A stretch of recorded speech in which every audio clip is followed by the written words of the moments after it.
Hey guys, it is Tristan with Nerdette's NewsStand, and I want to talk a little bit about the Mandalorian episode 4. I have been reviewing this series in its entirety, so I'll put a link to that playlist in the description. But before I actually get into it, if you've seen my community post yesterday, I kind of want to talk about the Outrage Peddlers, so to speak, when it comes to this series. So obviously there has been a lot of huge issues within Star Wars.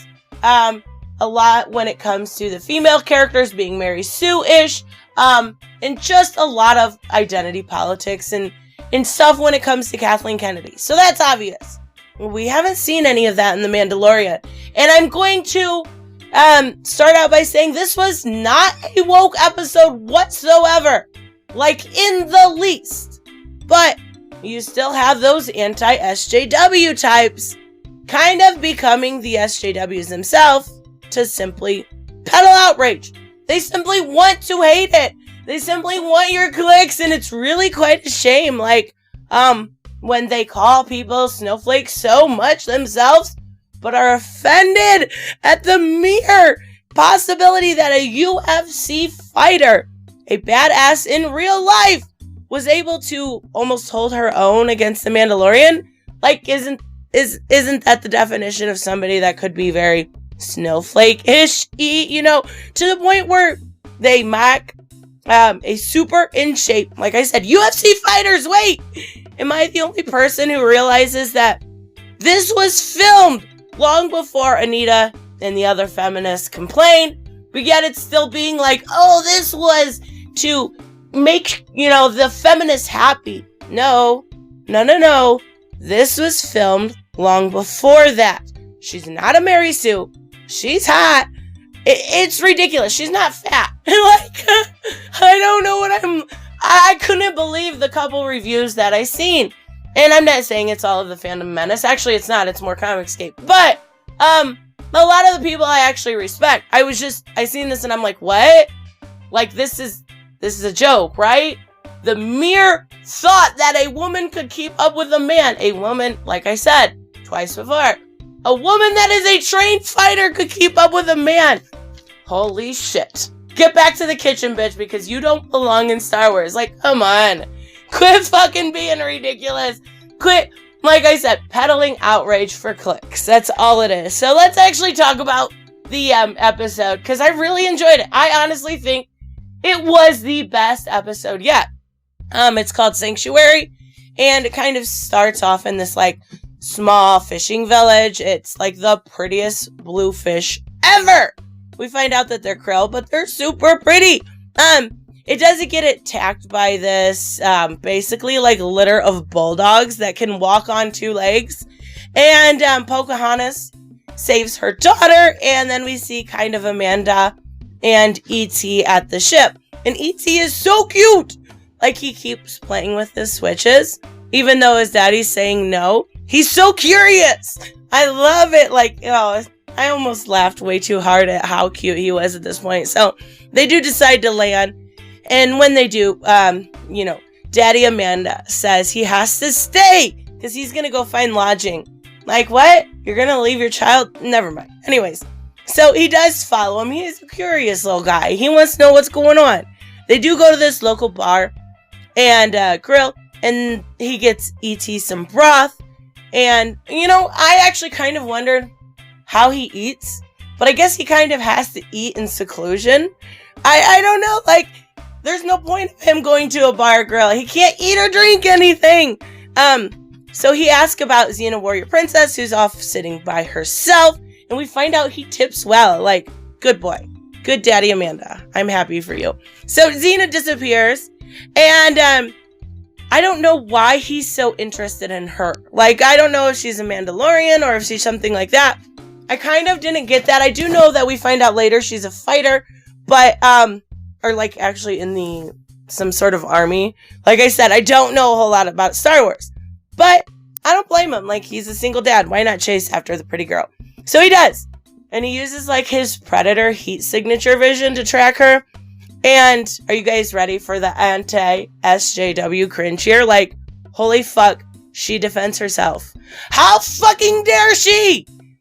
she doesn't know that a woman is only good for fucking and making sandwiches. Like, come on! Oh wait, he hits her back. I'm generally confused. Who's supposed to be offended here? Like, are the anti-SJWs offended because she stood up for herself? Or are the SJWs offended because he hit her? Like, oh wait, why don't we just all enjoy a show? Huh!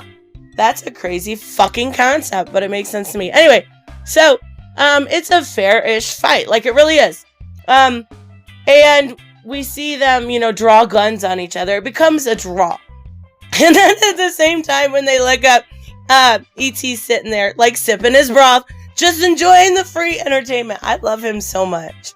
I want 55 of him. Like, oh, I love him. He's so cute. So Amanda, asks Xena if she wants some soup, and they kind of, like, trade war stories, and I kind of figured it out at this point that fighting was, like, his foreplay, I guess. But, basically, she then says that only one of them can be on the planet. This was another thing I didn't understand. Like, what? She needs a whole fucking thing to herself? Like, damn, bitch. You need a lot of legroom. I don't know.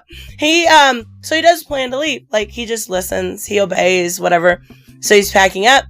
And he's getting, everything ready to actually take off. And the two guys from, Cheech and Chong. Straight up Cheech and Chong. From the Pretty Blue Fish tribe. And they come up and they offer money. And, he really doesn't want to help until he realizes that they live in the middle of nowhere. He needs lodging. And he can lay low. So he does agree to go help. And he gets Xena first. And they head back to this farm. They get to this farm. And it's a generally happy place. Like, there's kids playing. It's peaceful. It's secluded. It's actually kind of idealistic for, like, if he were to settle down or something like that. But E.T. loves the kiddos. I love it. The interactions between him and the kids is so, like, just absolutely adorable. I really love it. It's endearing. So, we see Pocahontas set him up in a place to stay. She kind of introduces her daughter, and he settles in. Well, Pocahontas comes back, and she's talking to him, and I'm telling you, she's got full-on lady boner mode. She brings him food. The daughter wants to play with E.T., and she does. She takes him out to the kids and play. And she asks about the helmet, when the last time it was taken off in front of anybody else. And basically we see him take it off to eat, and this is kind of how I figured out he has to eat in seclusion. So he's looking out the window and he's got the helmet off. But Amanda and Xena go to invest these rates, right? So we find out that this thing is called an Imperial Walker. And it's that thing that was in the first couple movies. I don't know which one it was. I do remember him, like, wrapping it around and it fell. But, of course, you guys know what I'm talking about because you're fucking nerds. So, they tell the village all about it. They tell them they have to leave. They're totally okay with fighting an army for this village, but not a fucking transformer. But, Xena does tell them to kind of flee.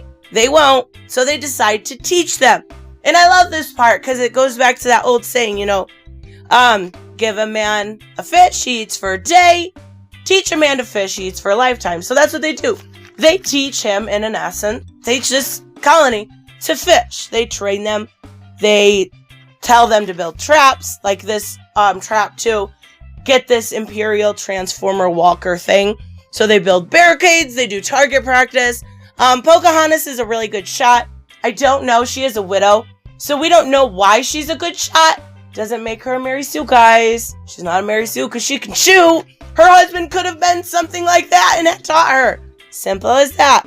Though, I think it was just more to bring the plot of them two closer together. So, Xena and Amanda leave to go provoke the enemy to come out because they want to bring the fight to them.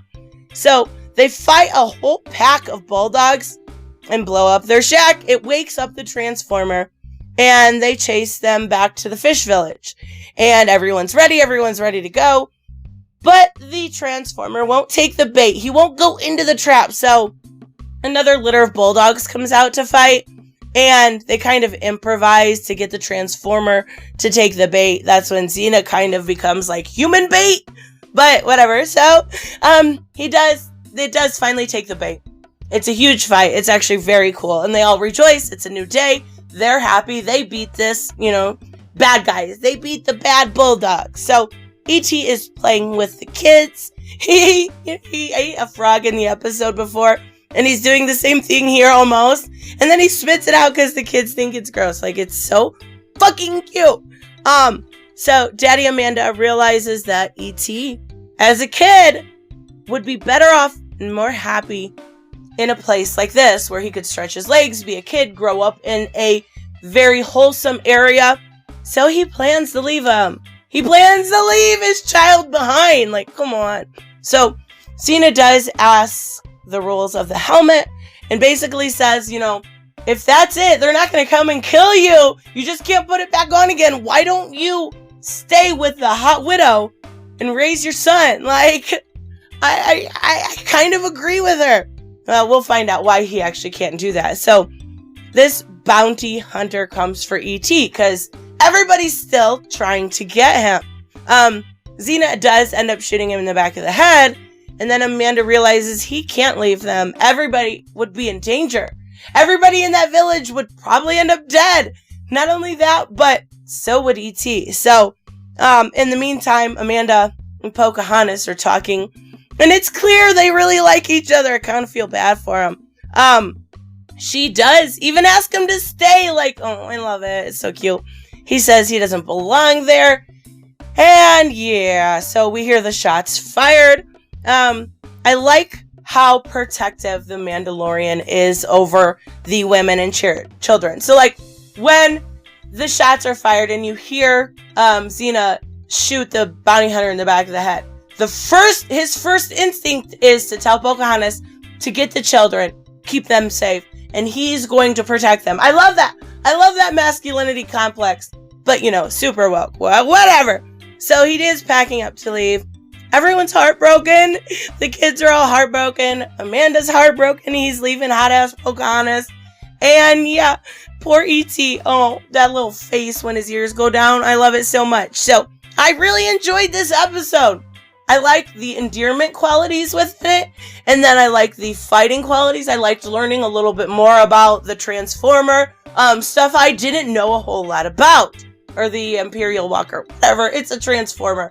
I don't know. Does that thing have like people in it operating it, or can it do it by himself? Like, I don't know. There's still so many questions I have about this. But like I've said in my past reviews, it makes me really interested in Star Wars in general. I am really enjoying this show. I like Gina's character. She's badass. She's tough in real life. She's tough in the show, but she's not overly done. Unless you're an Outrage peddler, then my God, my femininity fucking offended. I just think it's so funny. Let me know what you guys thought of this episode or what you think of this series as a whole, and I will see you in the next one. Bye-bye.